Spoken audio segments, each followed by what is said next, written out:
네, 결의안을 찬성합니다. 결의안에 담기지 않았지만 PPT 좀 올려주세요. 어제 언론 보도에 윤석열 피청구인 내란숙의 12월 7일 국회 그 대통령 담화 때 2차 계엄은 없을 것이다 라고 본인이 담화 때 말했는데도 불구하고 검찰 수사 보고서에는 이 피청구인의 담화가 거짓이다. 2차 계엄의 가능성이 있고 국회의원 체포와 계엄 해제 저지 에도 있을 수 있다라는 검찰 수사 보고서가 어제 보도가 됐습니다. 그리고 공수처 수사로도 김용현에게 윤석열이 고성을 지르며 핑계대지 말라고 다시 걸면 된다고 이렇게 얘기를 한 사실도 확인이 되었습니다. 윤석열이 복귀를 하면 2차, 3차 계엄은 100%입니다. 잔인하고 사리 분별 능력이 매우 부족하기 때문입니다.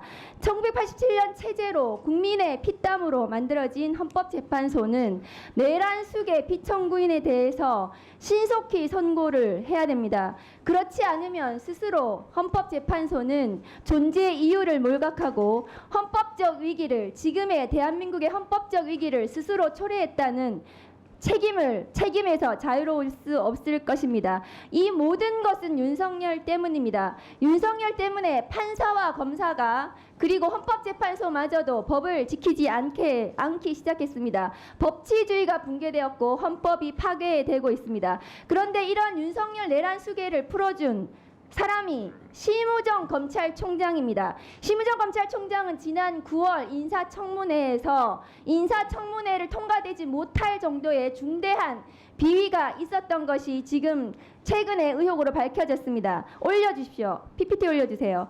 심우정 검찰총장의 딸이 국립외교원 연구원 채용 관련해서 최종 합격자가 되었습니다. 그런데 이 심우정 검찰총장의 딸은 다음 거 보내주세요.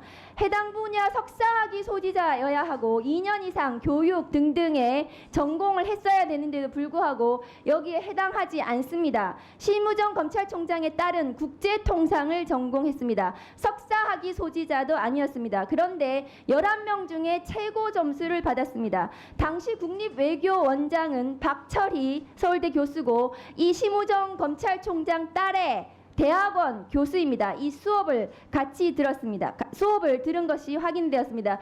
지난 9월 인사청문회 당시 심우정 검찰총장에 대해서 제가 제기한 문제점이 지금 또 드러난 것입니다. 다음 거 보여주세요. 박철희 전 국립외교원장은 반일은 북한만 이롭게 하고 한국에 이롭지 않다는 칼럼을 쓰기도 했던 사람입니다. 이 심우정 검찰총장의 딸